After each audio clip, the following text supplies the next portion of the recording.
How's it going, guys? Randall, aka Shizakats, here on the Tressa's Collectibles channel, and today we're going to be taking a look at a deck from Love Live School Idol Festival 2.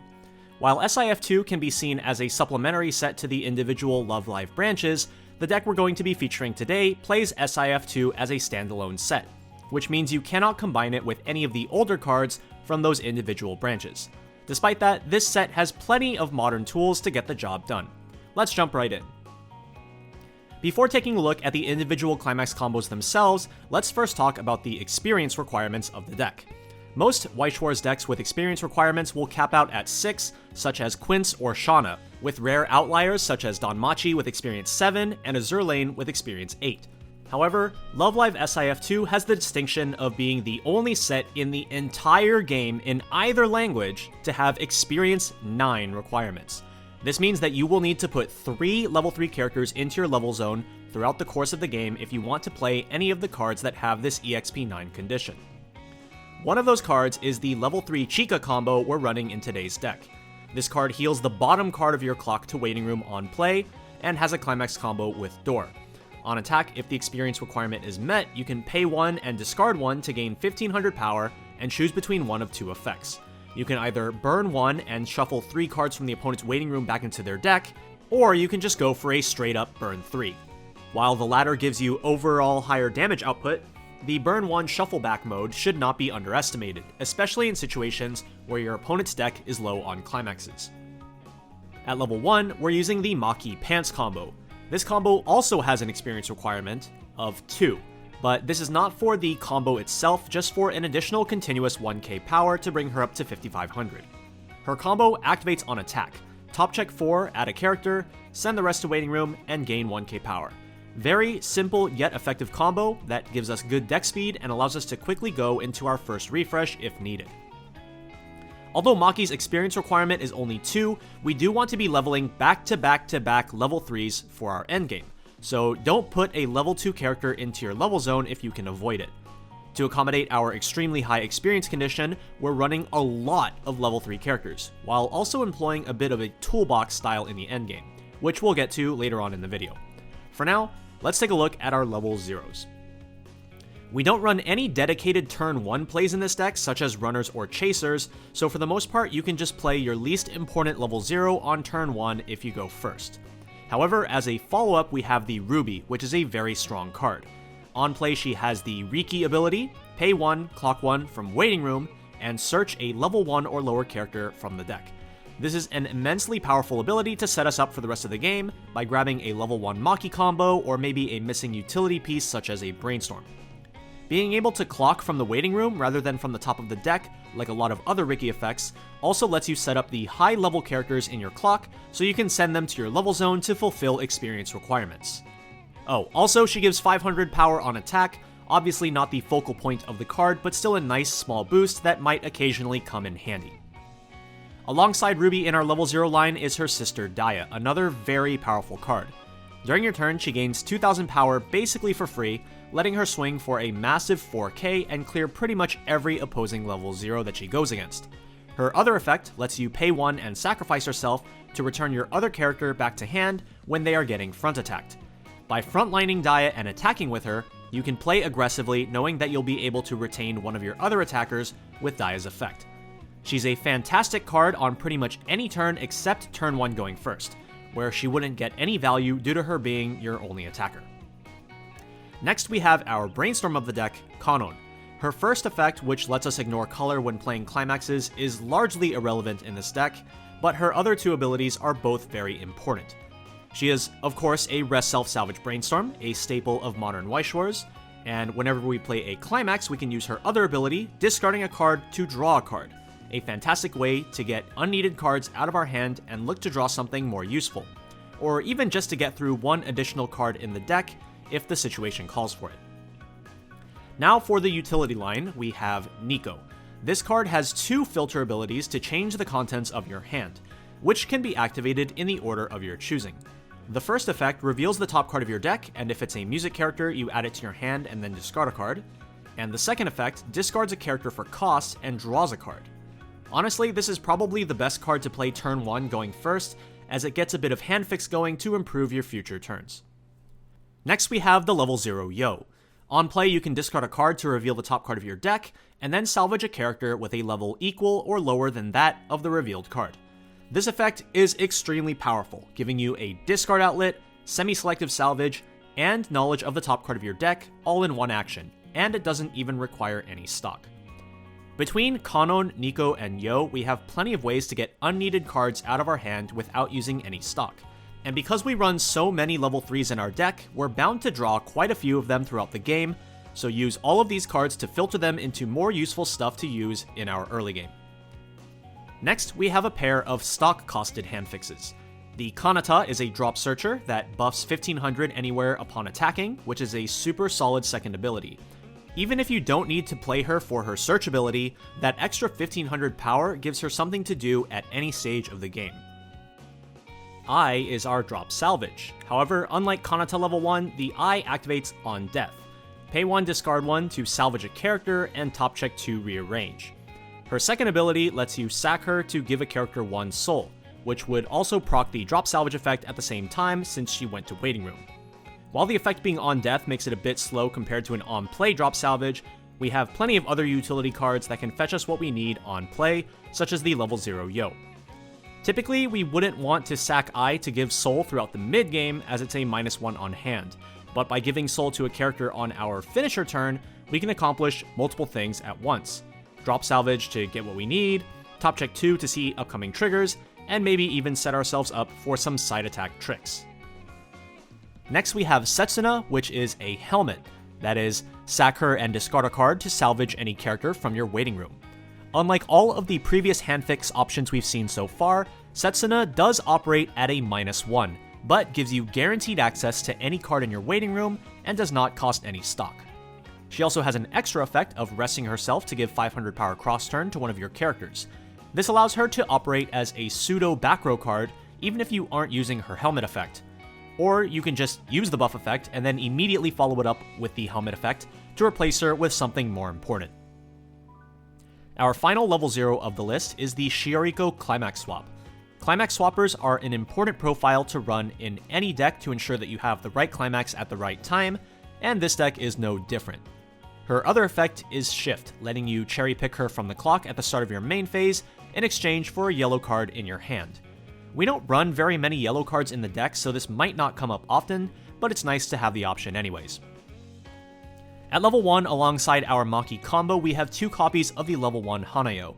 This card can level swap on play by resting one of your characters, ensuring that you have the proper cards in level for experience. And she gives +1 level at the same time, which is largely irrelevant, but can be used to play around your opponent's bombs. During your turn, she also gains 4000 power if you have experience 2 or greater, letting her swing for a very high 7500 power before any external boosts. Moving on to level 2, we have 1 copy of Rin. She has Shift, giving you a bit of extra access to her if she winds up in your clock, and this can also give you a chance to put a level 3 blue from your hand into your clock that you can eventually send to level. On field, if you have experience 5, she gets plus 4k during your turn to swing for 12k power, and also gains Twin Drive. Twin Drive is always a handy ability to pay out climaxes on the fly, and since the main use of the Rin is to use her 12k power just to swing over large threats, the extra Twin Drive is a nice additional benefit. We also have 2 counters in the deck, the Free Refresh Rico backup and the Ellie Anti-Level backup. The Rico can be grabbed off a triggered door climax in a pinch if you trigger a bunch of climaxes and need a reset button, while the Ellie backup is more of a match-dependent card, useful against decks that you know will be using some sort of early play as part of their main strategy. The sacrifice component of Ellie's cost can also be useful sometimes to dodge an opponent's on-reverse ability by clearing your own board. At level 3, we're running a bunch of cards, but first up we have the Sumire, which is an early play. She requires 4 music characters on board to come down at level 2, and on play she both heals 1 damage and gains 1500 power for the turn. When her damage is cancelled, you can refund 1 stock from your waiting room, which is amazing compensation. If she manages to survive a turn, she can continue using this ability to try to gain even more value, since it doesn't just apply on the turn that she's placed on stage from your hand. Personally, this is one of my favorite early play healers in the game, and I hope they print this effect more. Okay, Now we get to the actual level 3s, and we can talk about the toolbox aspect of the deck. Level 3 Kanon has the on-play ability of searching the deck for any music character, then you can discard a card to free summon a character from your hand. With the ability to search the deck for any level 3 we might need for our endgame and put it to play for 0 cost, this Kanon is a very nice card to have in your hand going into level 3. Additionally, she has an Alarm Ditch Climax Salvage, so when you clock her for clock phase early on in the game, she can help fix your hand if you happen to draw too many climaxes. We run 2 copies since we ideally want to level a blue level 3 in order to have our Maki combo online in addition to experience. And if we need to level one of the Kanons, we would still have a second copy that we can work with later on. Up next we have our supplementary finisher, Lonju. She has the Musashi effect. On the turn she's placed, if her damage is cancelled, you mill the top card of your deck and deal damage to your opponent equal to the level of the milled card plus 1. Since our deck has quite a lot of level 3s, there's definitely a chance that the opponent may have a burn 4 headed their way. Additionally, Lonju gains 1 soul on attack if you have 2 or more colors in your waiting room, which is a trivial condition, so she'll basically always be attacking for 3 base soul, off of which she can leverage her Musashi on cancel ability. The next card on our list, Daya, is our only option to combat compression. Other decks have abilities such as Stock Swap or Fumio that we simply don't have access to in this set, so our only option is just to mill their deck. On play, you can discard a card to make the opponent send the top 10 cards of their deck to the waiting room, and she also heals on play as a baseline. Pretty solid card, and also one that we run 2 copies of in case we need to level one of them, just like the Kanon. Mia is our way to dig through the top 3 cards of our deck to find a card we need, like our on-finisher Climax. On play, you sack one of your other characters to top check up to 3 cards, put 1 in your hand, 1 into stock, and the remaining card into the waiting room. She's also a 2k assist, and she can rest herself to top check 2 and rearrange, giving you knowledge of your incoming triggers, just like the Eye Drop Salvage. While we could have played the Honoka level 3 as a way to get our Climax into our hand with her on-play salvage ability, we decided to go with the Mia instead as she's blue, again for the Maki at level 1. And also, Honoka's second effect, the Alarm, can sometimes be detrimental as the draw 2 is basically mandatory, and sometimes we might not want to shift the number of cards in our deck. By the way, there's a cool play you can do with the Kanon. You can use Kanon to search for Mia, discard 1 to free summon Mia, and then sacrifice the Kanon for the top check 3 effect, since the Kanon is basically doing nothing at this point anyways. The final card in our list is the Shizuku Bouncer. She has an alarm at start of Climax phase, pay 1 ditch 1 search, but the main reason we're running her is for her on-play ability. Top check 3 rearrange, and bounce up to one of your opponent's characters. With Shakugan no Shana as a potent force in the current metagame, we need a way to get around our opponent's anti-burn, and this is the way we're gonna do it. Since we don't run very much yellow in the deck, and we don't want to level yellow either due to our experience requirements, it's a good idea to hold onto 1 copy of the Ruby Riki throughout the game, in case we need to clock it at level 3 and play the Bouncer in the relevant matchups. Additionally, if you search Shizuku off the Kanon, or if you just happen to have both in your hand, you can use Kanon's free summon ability to put Shizuku into play without even needing yellow in the first place. Now for the game plan. To be honest, a lot of the game plan has been laid out previously in the video as we discussed the individual cards, but let's go ahead and review. At level 0, we don't have any turn 1 going first plays like runners or big beaters, so Nico is probably going to be your best bet to fix your hand moving forward. That being said, if you have the Yo level 0 in your hand, you can play basically whatever you want on turn 1, since Yo will be able to get that card back on your next turn using her effect. Ruby and Daya are your dynamic duo of plussing zeros. Ruby grabs you specific pieces from your deck, while Daya lets you recycle cards that you've played to the board, while also powering over your opponent's characters. At level 1, use the Maki combo to grab resources for future turns, while controlling your deck state appropriately. If you're out a lot of climaxes, go through a lot of cards with her combo to try to get to your next refresh, and get into a point where you actually have climaxes in your deck to cancel with.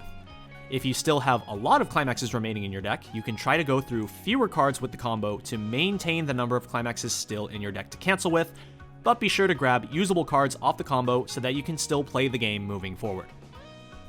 The game plan remains pretty much the same at level 2. Continue to use the Maki combos where you can, grabbing important cards along the way, while also controlling your deck state.